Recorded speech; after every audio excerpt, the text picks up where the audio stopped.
নমস্কার, আমি মিঠু। শুরু করছি নজরে রাজ্য। আরজি কর মামলায় সরাসরি পক্ষ ছিল না রাজ্য, তা সত্ত্বেও শিয়ালদা আদালতের রায়কে চ্যালেঞ্জ করে মামলা কিসের ভিত্তিতে? হাইকোর্টে রাজ্যের করা আবেদনকে এক প্রকার চ্যালেঞ্জ করল CBI.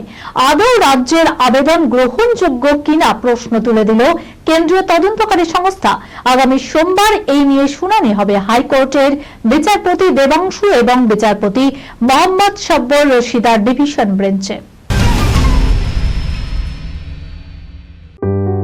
সুনির্ণয় imagine centre private limited advance প্যাথোলজিতে thalassemia screening, large size biopsy setup সহ সমস্ত পরীক্ষা, echocardiography, fetal echocardiography, CT scan, CT guided FNAC, 4D USG, USG guided FNAC, endoscopy, colonoscopy, uroflowmetry, spirometry, colour Doppler, digital X-ray, তাছাড়াও সমস্ত বিশেষজ্ঞ চিকিৎসকদের পরিষেবা একই ছাদের তলায় নিয়ে হাজির সুনির্ণয়। ঠিকানা 126/1 পিলখানা রোড, রানীবাগান, বহরমপুর, মুর্শিদাবাদ। বিশদে জানতে যোগাযোগ করুন 8373049252 7547900377। বাঙালির সেরা পুজোয় বড় প্রতিমা মণ্ডপ চোখ ধাঁধিয়ে দেয় সকলেরই।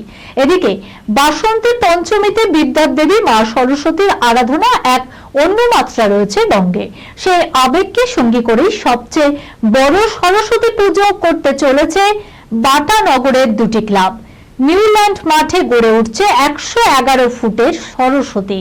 বাটানগরের দীর্ঘদিন ধরেই বাগদেবীর আরাধনা করে আসছে এই দুটি ক্লাব। তবে বড় পুজোর স্বার্থে প্রথমবার ক্লাব দুটি একসঙ্গে পুজো করছে, যার উচ্চতা 111 ফুট। প্রতিমাতেও থাকছে চমক। বাঙালি বাড়িতে মুড়ি খাওয়া এক প্রকার রীতি বলা যায়। বাঁকুড়ায় এই রীতি উৎসবের চেহারা নিয়েছে। এই প্রথা প্রায় 200 বছরের পুরনো। এবছরও দ্বারকেশ্বরে পাড়ে বসে মুড়িতে মাতলেন সকলেই।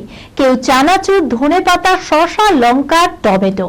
দ্বারকেশ্বরের চরে বালিতে গর্ত করে জল সংগ্রহ করে তা ছিটিয়ে রসিয়ে পরিবার পরিজন নিয়ে মুড়ি খাওয়া হয়।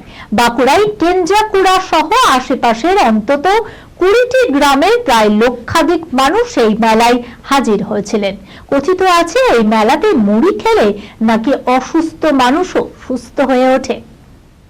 এই খবরের সঙ্গে শেষ করলাম আজকের নজরে রাজ্য। আপনারা দেখছেন টিভি 24 বাংলা, সংবাদ বিনোদন সারাদিন সারাক্ষণ।